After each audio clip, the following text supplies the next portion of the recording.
इस समय लोगों में उत्तर प्रदेश पुलिस कांस्टेबल भर्ती 60,244 चर्चा का विषय बना हुआ है।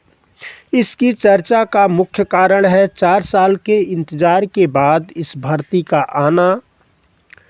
60,000 पदों की इस भर्ती के लिए लगभग 50 लाख से अधिक अभ्यर्थियों की अभ्यर्थना और भर्ती परीक्षा में पेपर लीक होना और सब कुछ के बावजूद सरकार की प्रक्रिया व प्रतिक्रिया, इस सब को देखते हुए तुलसी की कविता की पंक्ति याद आ जाती है। जीविका विहीन लोग सिंधिमान सोच बस, कहीं एक एकंसो कहा जाई का करी। यह पंक्ति मध्यकालीन समाज में बेरोजगारी की दशा को दर्शाती है। मित्रों, भर्ती का आना, पदों की रिक्ति और सरकार की तत्परता पर निर्भर है। कितनी सीटें रिक्त होने के बाद भर्ती होगी या कितने समय के बाद सीटें भरी जाएंगी, ये बात सरकार कब सोचती है, किस तरह से सोचती है। रही बात भीड़ की, तो पुलिस विभाग एक ऐसा विभाग है जिसकी ओर समाज के अक्षम व गरीब युवाओं की लाचार दृष्टि होती है, जो गरीबी और अक्षमताओं के कारण तैयारी की जुगाड़ नहीं कर पाते।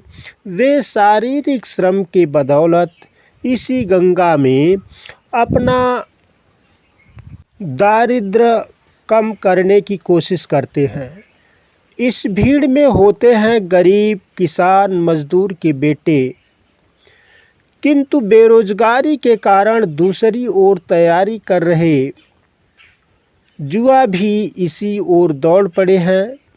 इसीलिए इतनी बड़ी भीड़ तैयार हो गई। 60,000 सीट के सापेक्ष लगभग 50 लाख अभ्यर्थी, एक सीट पर लगभग 78 छात्रों की प्रतियोगिता। ऐसे में प्रत्येक छात्र को इस बैतरणी से पार पाने के लिए तैयारी की सीमा का अंदाज़ा लगाना कठिन हो जाता है। फिर खेल होता है पर्चा आउट का। पर्चा आउट होने से तमाम उम्र भर तमाम धन खर्च कर तैयारी करने वालों में गंभीर निराशा उत्पन्न होती है। उनको लगता है कि उनका हक कोई सोर्स और धन के बदौलत छीने जा रहा है, अन्यथा शायद मैं ही चुना जाता। किंतु एक सच्चाई यह भी है कि 60,000 सीटों के सापेक्ष जो एक बड़ी तादाद अभ्यर्थियों की है, उससे एक चुना जाएगा तो लगभग इस दर से लगभग तब भी 1 लाख चुने जाएंगे। बाकी लगभग एक बड़ी तादाद जो है उसी के आसपास बची रह जाएगी।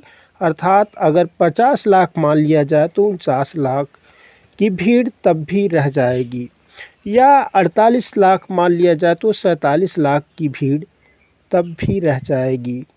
फिर निराश युवाओं की एक बड़ी संख्या रह जाएगी जो पूरी तरह अयोग्य नहीं होगी, किंतु सीटों के अभाव में वह अयोग्य होगी।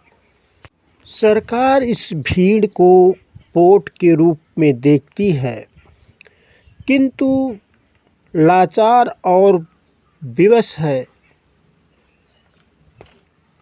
कि उसे नौकरी देने में अक्षम है। सच्चाई तो यह भी है कि भीड़ तो शिक्षित बेरोजगारों की है, इससे भी बड़ी भीड़ है जो सरकारी नौकरी के योग्य नहीं है और वह मोटे काम की तलाश में बेरोजगार है। ऐसी भीड़ के युवा 70% हैं जो बेकारी को बहलाने के लिए ताश खेलते हैं, पार्टियों के कार्यकर्ता बने हुए हैं, नारे लगाते हैं, जुलूस और जलसों में अपनी बेरोजगारी को व्यस्त रखते हैं।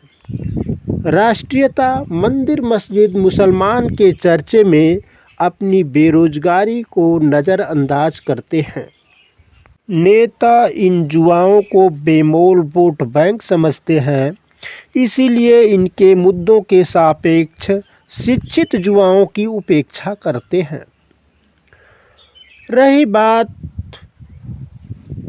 पेपर लीक के बाद छात्रों के प्रदर्शन को देखते हुए सरकार पेपर निरस्त करने के लिए विवश हुई है। अब इस पेपर निरस्तीकरण से क्या फ़ायदा है, क्या फ़र्क पड़ता है? ये पेपर कई बार निरस्त हो, कई छमाही आगे देनी पड़े, तो इससे सरकार को क्या फ़र्क पड़ता है? क्या फ़र्क पड़ता है उन युवाओं पर जो 60,000 के बाहर की भीड़ के रूप में बने रहेंगे, चाहे वो किसी भी तरह से बच जाए। जब भर्ती तो 60,000 की ही होनी है, चाहे वो सारे भर्तियां नकल से हों, चाहे ईमानदारी से हों, चाहे वो सारे पद बेच दिए जाए, लेकिन उसके बाद जो भीड़ बचती है, 60,000 के बाद जो भीड़ बचती है, उस पर क्या फ़र्क पड़ता है? कोचिंग सेंटरों पर क्या फ़र्क पड़ता है? मीडिया में अफवाहें चलती रहेंगी, उनके लिए एक मसाला तो है ही।